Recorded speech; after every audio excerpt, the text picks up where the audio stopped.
So what is fatherhood? Here's an interesting story about a father and his son. The old man lived alone in Kentucky. He wanted to dig over his potato garden, but it was very hard work. His only son, who used to help him, was in prison. The old man wrote to his son, "Dear son, I'm feeling pretty bad because it looks like I won't be able to plant my potato garden this year. I'm just getting too old to be digging up a garden plot. If you were here, all my troubles would be over. I know you would dig that plot for me. Love, Dad." A few days later, he received a letter from his son. "Dear Dad, for heaven's sakes, Dad, don't dig up that garden. That's where I hid the bodies. Your loving son." At 4 a.m. the next morning, the FBI agents and local police showed up and dug up the entire area without finding the bodies. They apologized to the old man and left. The next day, the old man received another letter from his son. "Dear Dad, go ahead and plant the potatoes now. That's the best thing I could do under the circumstances. Love, Bubba." Now, I'd bet that this Kentucky father had not planned on his son being in prison, just like hundreds of thousands of fathers in this country. But I bet he did give his son a special kind of loving during the boy's early years. If you give your children special loving, you can never tell what kind of special love you will receive back. I feel kind of qualified to preach this morning. I have hit the trifecta. I've been a boy, I've been a man, and I've been a grandfather. For me, this is Gratitude Day for all the blessings in my life that are derived directly from fatherhood. I am one of the enormously lucky ones who has always loved being a dad. I also know that many sons do not have a father who loved him nurturingly. 50. That's the number of Father's Days I've been at the receiving end of the recognition of this special day. I just made it under the wire. My daughter was born on June 8th, 1972, a week or so before Father's Day. She had just come home from Mercy Hospital in Miami, just in time to make the celebration authentic. My wife and I had made the decision to use cloth diapers as our contribution toward environmental concerns over disposable ones. What a messy decision that was. We had one of those diaper pails, the kind you open by stepping on a foot lever at the bottom. These things are probably obsolete now. And by the time our second child was born, 3 years later, we decided that the environment could handle the number of disposable diapers that we would need and decided to throw the diaper pail away. It's a lot of work to take care of a newborn. And though I tried to be an equal partner in parenting, I must confess that I never did fulfill 50% of the work at home. For one thing, one very, very big thing, I didn't have to get up in the middle of the night to breastfeed. At the beginning, I did, to keep my wife company. But that didn't last very long. I once read a story about a Kenyan father. This man was 84 years old and had fathered his last child when he was 77. When interviewed, he was uncertain as to the number of children he had fathered. He estimated that the number was about 160. Of course, many of them had different mothers, since this man was married over 100 times. He also claims to have been divorced 30 times. So I'm not sure if I have great admiration for this man or if I think he is slow to learn from experience. What is the point of being a father in America these days? The idea from old agrarian times of having many children as a way of ensuring yourself care in your old age no longer fits in our culture.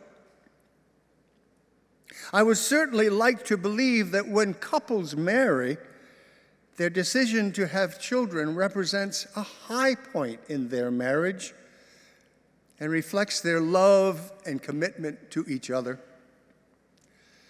That the child is the physical embodiment of that love.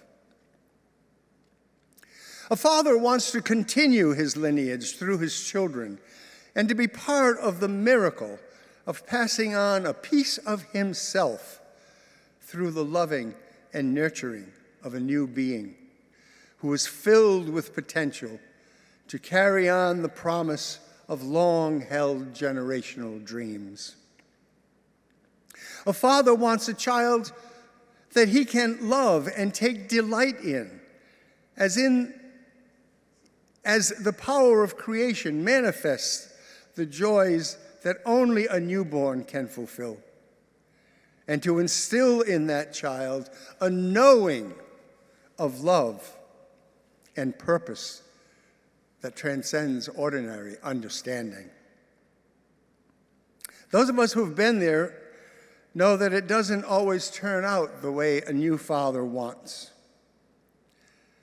Having a child provides the opportunity to renew and remake a man. At times, a father succeeds beyond his imagination. And at times, a father discovers that no matter what he does, he simply is unable to shape the world as he wishes. A father grows through his children, just as a child grows through its father. It's a phenomenon of life. How does a child know it's time to move out into the world and forsake the care of his parents in pursuit of her or his own life purpose? How does a father know that it is time for his child to move on into the world independent of him? The poet Khalil Gibran expresses in his poem on children, "You are the bows from which your children as living arrows are sent forth. The archer sees the mark upon the path of the infinite, and he bends you with his might that his arrows may go swift and far. Let your bending in the archer's hand be for gladness. For even as he loves the arrow that flies, so he loves also the bow that is stable." What father really knows what to do in his role today? Historically, it has been the father's responsibility to provide for the physical needs of the family. Although we know that in our time, many fathers are not providers. We inherently know it is up to us to love, nurture, and guide our children. Although clearly, not every father does so. Time is one of the most valuable things in our lives, and time with our children is one of the most productive ways to use it. Without time, what could we do? How could existence happen? All we have, whether we're fathers or mothers or children, all we have is our physical selves here on the planet and the passage of time. Everything else flows from this, including the nurturing of our children in the hope that they will have a good life. Hope. Hope. Something all fathers embrace for their children. Today, uniquely, is both Father's Day and Juneteenth. Additionally, this represents the first Juneteenth since this congregation adopted the 8th principle.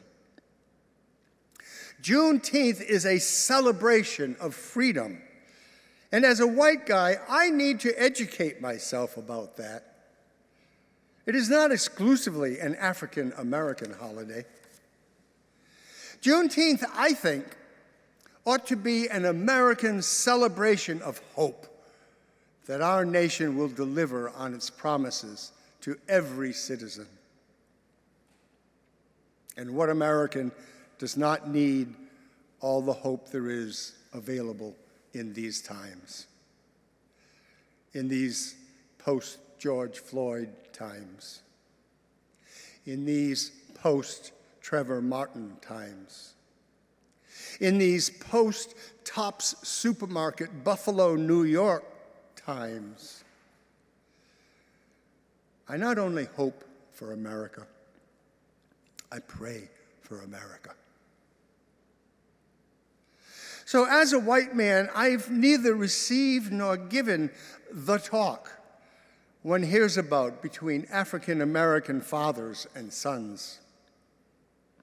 There is no imagery in my upbringing that is not white. African Americans have the imagery of black fathers and families to guide them. So we're not the same, although fatherhood is exactly the same. Boys learn one way or another from their fathers. How can we both be different and the same simultaneously? In his book, How to Be an Anti-Racist, Ibram Kendi writes the following, quote, "When I first picked up a basketball at around 8 years old, I also picked up on my parents' fears for my black body. My parents hated when I played ball at nearby parks, worried that I'd get shot, and tried to discourage me by warning of the dangers waiting for me out there. In their constant fear-mongering about black drug dealers, robbers, killers, they nurtured in me a fear of my own black neighborhood. When I proposed laying concrete in our grassy backyard and putting up a basketball hoop there, my father built a court faster than a house flipper. A nice one, nicer than the courts at the nearby parks. But the new basketball court could not keep me away from my own dangerous black body," unquote. I am lucky enough to have been symbolically adopted by an African American family. My son married a beautiful African American woman, and they have 3 beautiful children, making me a grandfather to black children.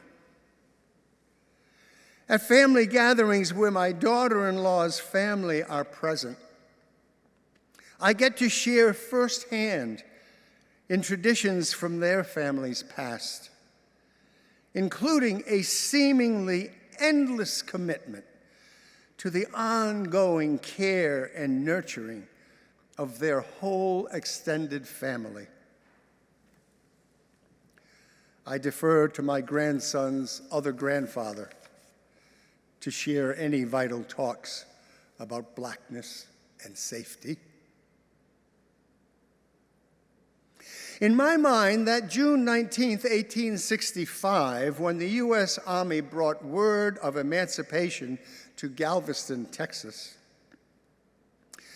that was a spark that ignited the burst of freedom that exploded over America 89 years after the 1776 Revolution. The Emancipation Proclamation did not truly establish equality in America, but it set the mechanism for emancipated fathers to hope for better lives for their children. The newly adopted eighth principle is not an invitation to celebrate. It is a call to action. It is not something to merely know that it's in the book. Congregations such as ours cannot take lightly the responsibility that accompanies the adoption of the eighth principle, covenant to affirm and promote journeying towards spiritual wholeness by working to build a diverse, multicultural, beloved community by our actions that accountably dismantle racism and other oppressions in ourselves and our institutions. What wise words. And so, on this Father's Day, we wish that it be for today and tomorrow and all days thereafter. Happy Father's Day. Happy Juneteenth. Amen.